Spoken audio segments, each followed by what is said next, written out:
worst The worst smell that you've ever come across? I don't know if I'm allowed to say. I think No, you right. might. I don't want to offend you. Am I allowed to say anything? No, I think we'll strike Oh, that. come on, let's hear it.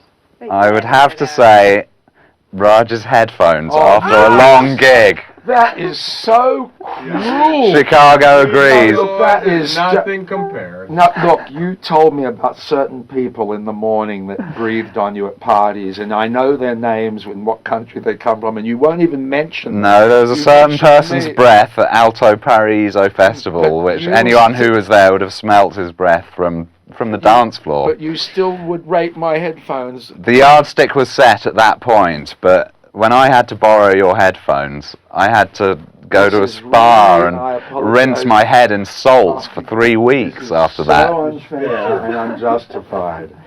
It's true, I do own 20 or 30 pairs of headphones and I upgrade every 2 weeks. And I do have a sweating problem out of my loads, but I deny all of these charges.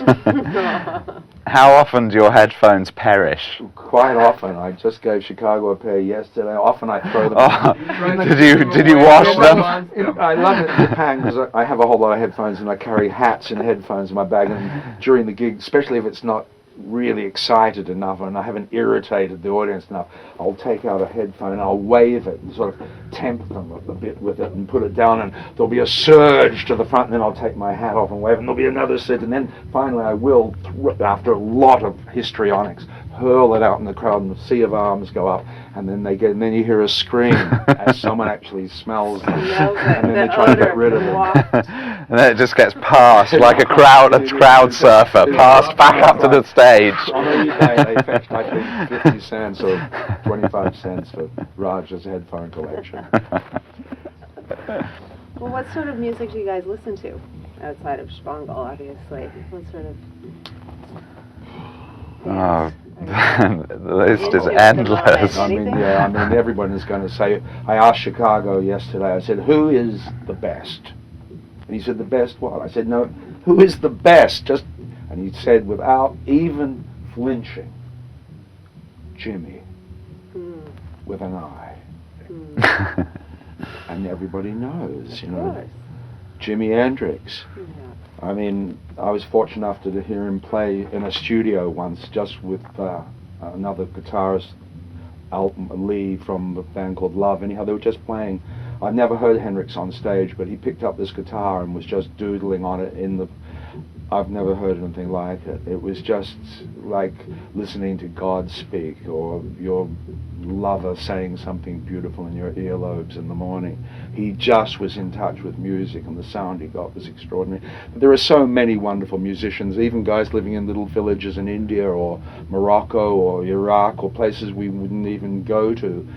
The world is full of talented, magnificent, brilliant musicians, which sometimes you have the fortune of meeting, but more often than not, they're undiscovered, and that's how they'll go through life. We are indeed fortunate by our karma and our life and our whatever, or God or Ganesh has brought us to this point that we can actually not only do what we love, but share it with the people we love. What was the last CD you put on? Shpongle.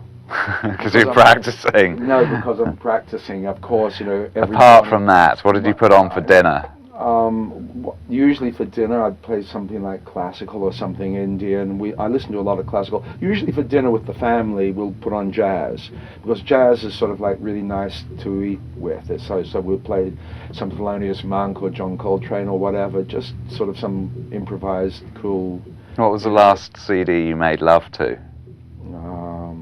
How to Make Love by Yourself by Bernard Schwarzenegger.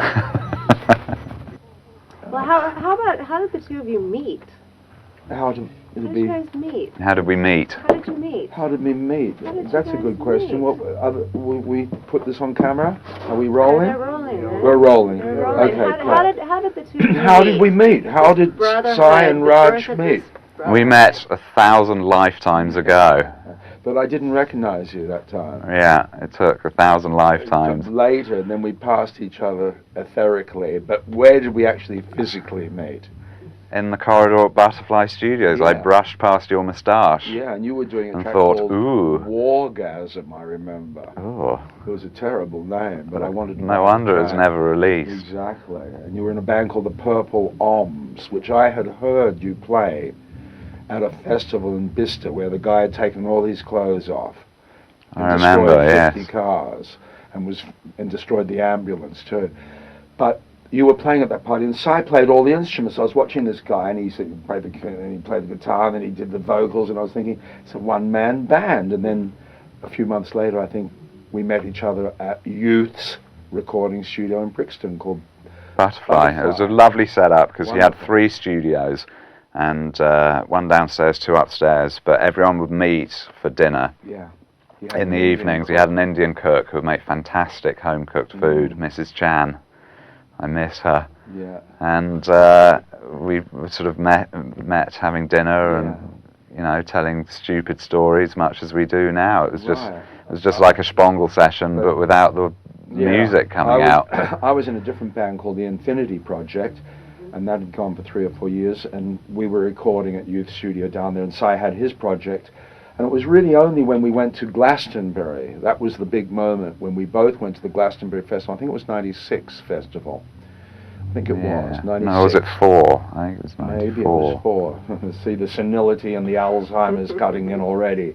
However, it was around about the mid-90s anyhow, and we decided to go to Glastonbury, and we spent 3 days, our sort of tents must have been next to each other, and we just spent 3 days hanging out.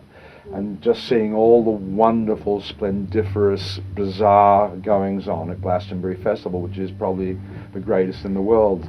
I remember it was a really hot year as well, and I remember you going off to go and get some water from the car. You'd left.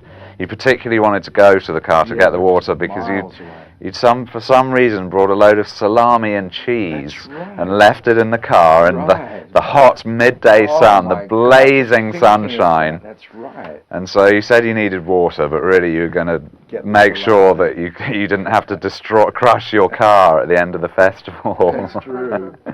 And then I remember you disappeared all day. Yeah, it was a and long you were just way. You were wandering around, zigzagging across the festival. Yeah. Glastonbury is huge. Yeah. And just look at, where's the tent? And all the tents look the same.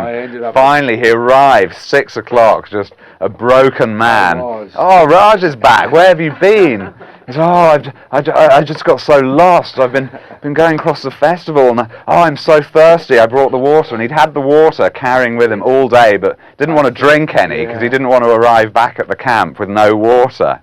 Oh, it was terrible. But there was a great festival, and we heard wonderful music and experienced fabulous things. And then I booked some time at the Butterfly Studios, but in the big room downstairs, which was a fantastic recording studio. And we went in and did our first track. We had a Nord lead and a few instruments, and we had no idea what we were going to do. But it started with the experience of us being in Glastonbury and tripping together and walking on and watching the harp player, seeing the Celtic harp player in the stone circle. Yeah, I remember. And that's when we thought, let's do something ambient as opposed to trance. And we did this track called Rumours of Vapors, which was our first track, about 10 minutes long. And you had the first Nord lead synthesizer that came into the country. We did.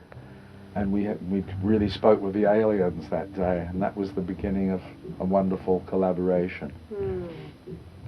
What's the most amazing concert you guys have ever been to? Since you're giving us all the most amazing concert so what to see. Must have been a few in your life, I guess. Yeah, what would be the pinnacle? Like, I'd say does it have to be Floyd, one? Maybe, Pink Floyd were fantastic, but I saw that the one in Earl's Court where they smashed a plane into the stage and had the glitter ball and all that.